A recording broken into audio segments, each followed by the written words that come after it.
Muito boa noite, amados irmãos, amadas irmãs, amigos, amigas, alunos, alunas, ex-alunos, ex-alunas, os meus familiares. Vamos aí dar continuidade ao nosso estudo Fundamentos da Fé Cristã, volume 4, agora lendo o título A Palavra, parte 3. Nós falamos aqui o título da lição e a gente fala os assuntos gerais que vão ser respondidos aqui nessa lição. Então aqui tem 4 questões para a gente responder nessa lição. O que é fé? Como ter fé? Como saber em quem crer? E o que acontece quando cremos? Tudo bem? Então vamos aí caminhar nos assuntos aqui ao longo desse estudo. A Bíblia é um livro de legados, é como um depósito repleto de riquezas. Para quem são estes legados? Essas riquezas? Para todos os que tomam a palavra de Deus pela fé. Está escrito que sem fé é impossível agradar a Deus. Hebreus 11, versículo 6, parte A. É uma grande verdade que toca diretamente em todos os que desejam agradar ao Senhor. Se você não crê em Deus, não tem como satisfazê-lo.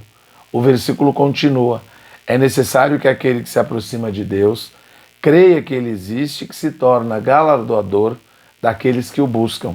Versículo 6, parte B. Então, sem fé o homem não agrada a Deus. A falta de fé também impede que Deus dê recompensa ao homem. Ele não pode distribuir suas riquezas para o homem que não crê.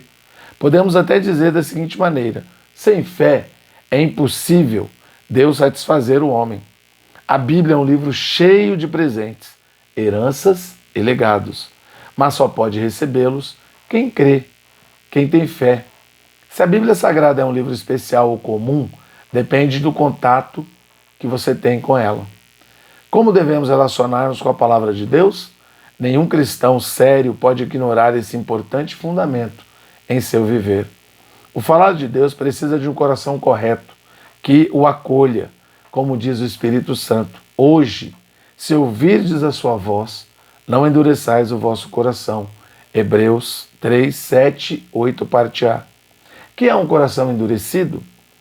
Tende cuidado, irmãos, jamais aconteça haver em qualquer de vós perverso coração de incredulidade que vos afaste do Deus vivo. Versículo 12. Um coração que não crê, que carece de fé, é endurecido. É um coração perverso de incredulidade. Aos olhos de Deus, a incredulidade é perversa e o coração que não crê nas palavras do Senhor é perverso. É uma tremenda ofensa a Deus não crer em sua palavra. O livro de Hebreus traz uma advertência muito séria. Também a nós foram anunciadas as boas novas, como se deu com eles. Mas a palavra que ouviram não lhes aproveitou, visto não ter sido acompanhada pela fé naqueles que a ouviram. Hebreus 4, versículo 2. A palavra deve ser acompanhada pela fé unida, misturada com a fé. O que pode trazer fé a nós é a própria palavra de Deus.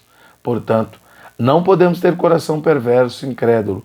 Antes devemos abrir o coração, tirar todo o entulho, maldade, incredulidade, a fim de acolher com mansidão a palavra plantada em nós, a qual é poderosa para salvar a nossa alma. Tiago 1, versículo 21. Como o Senhor Jesus declarou em João 6,63, o Espírito é o que vivifica, a carne para nada aproveita. As palavras que eu vos tenho dito são Espírito e são vida. As palavras do Senhor são Espírito e são vida. Seu conteúdo é Espírito e vida. A palavra é viva, mas a maneira de ganhar Espírito e vida é pela fé. Devemos crer no falar de Deus. Depois de uma declaração tão grandiosa, tão celestial, somos chocados com a seguinte frase: contudo, há descrentes entre vós. Versículo 64, parte A.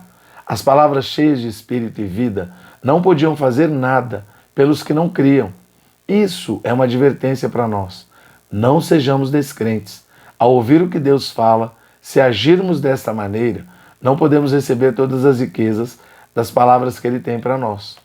A palavra de Deus é viva e eficaz, mais cortante do que qualquer espada de 2 gumes e penetra até o ponto de dividir alma e espírito, juntas e medulas, e é apta para discernir os pensamentos e propósitos do coração.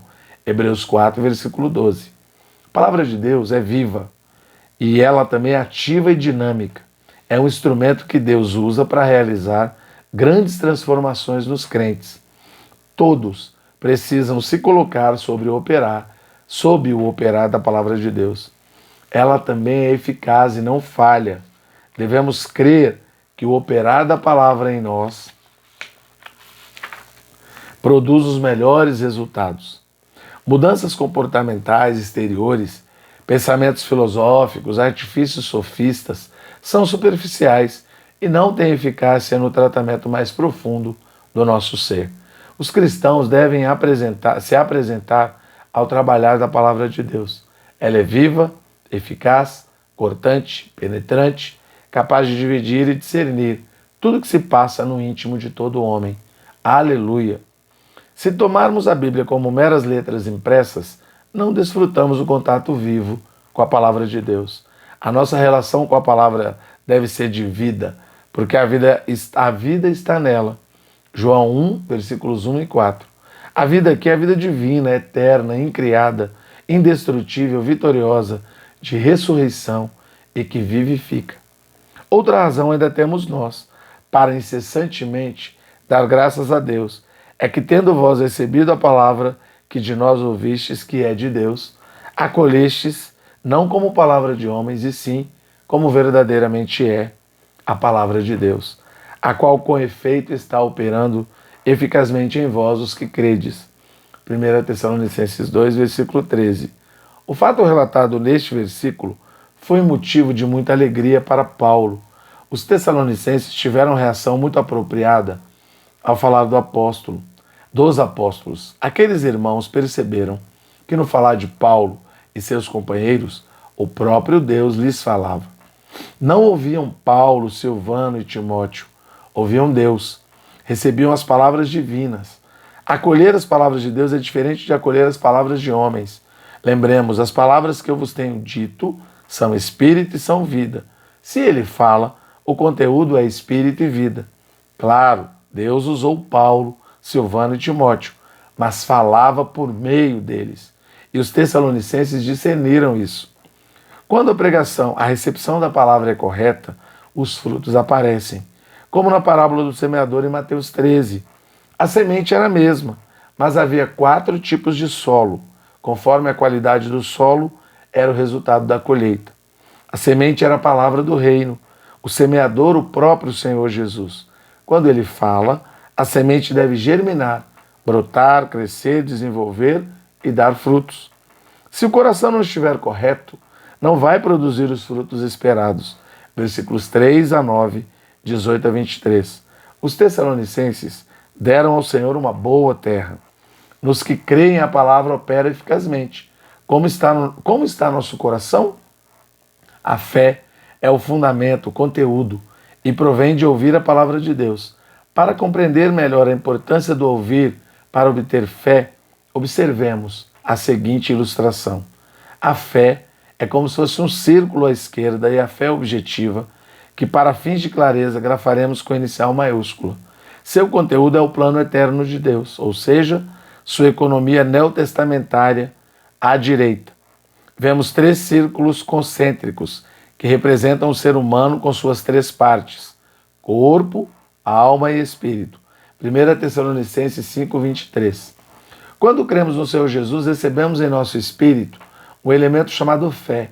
A fé subjetiva, pessoal. A fé à esquerda aqui da ilustração, vou mostrar para vocês. Não dá para ver acho, direitinho, mas essa ilustração aí, tá vendo? É isso.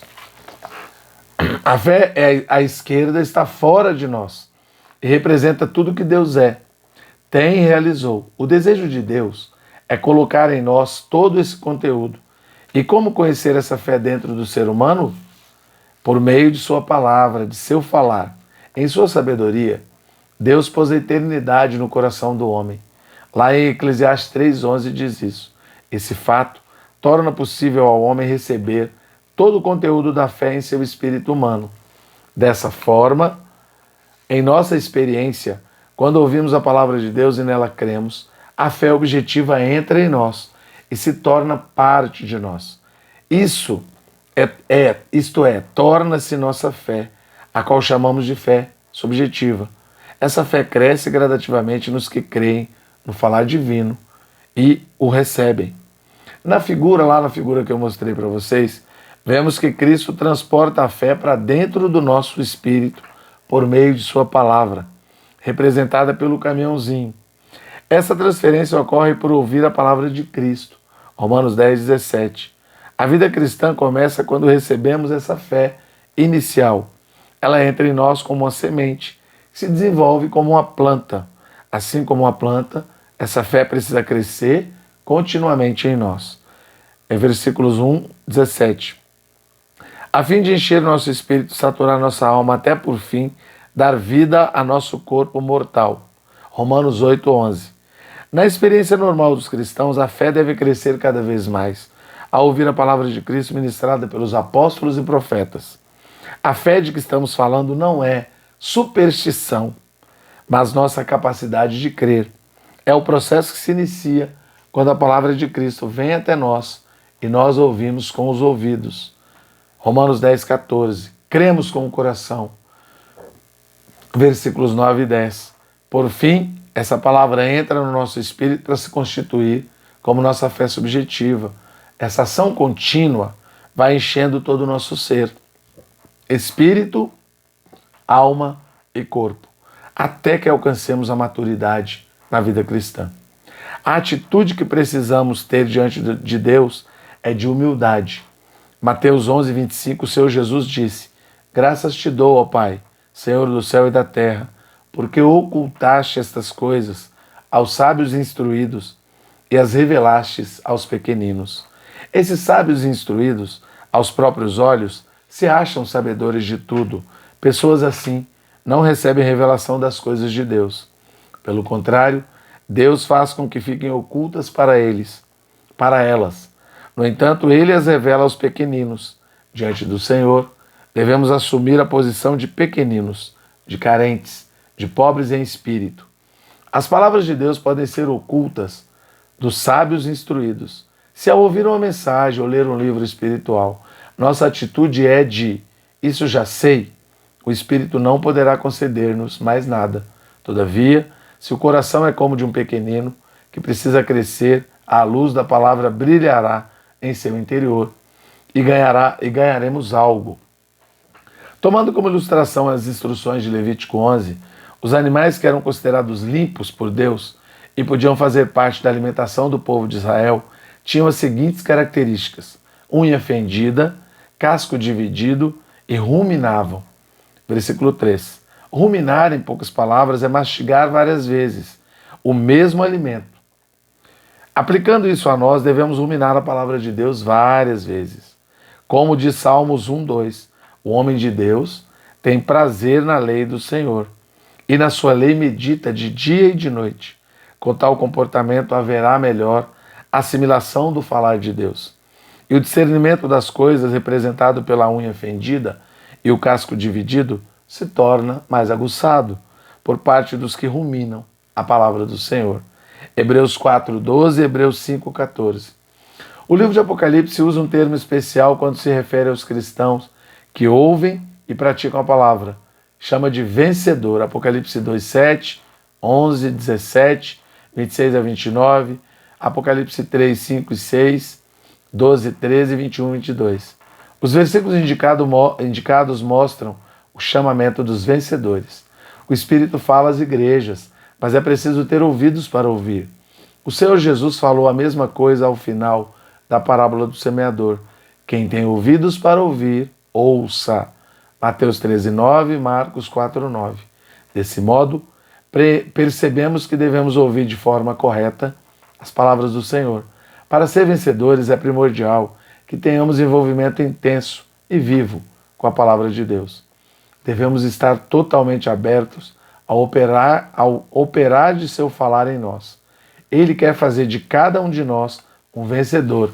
Por isso hoje nos dá a sua palavra, para nos exortar, consolar e admoestar, para vivermos por modo digno de Deus, que nos chama para o seu reino e glória. 1 Tessalonicenses 2,12. Para ter o viver de um vencedor no Senhor, precisamos atentar para esse grande conselho. Quem tem ouvidos para ouvir, ouça o que o Espírito diz. É isso. Terminamos aqui, graças a Deus, louvado seja o Senhor.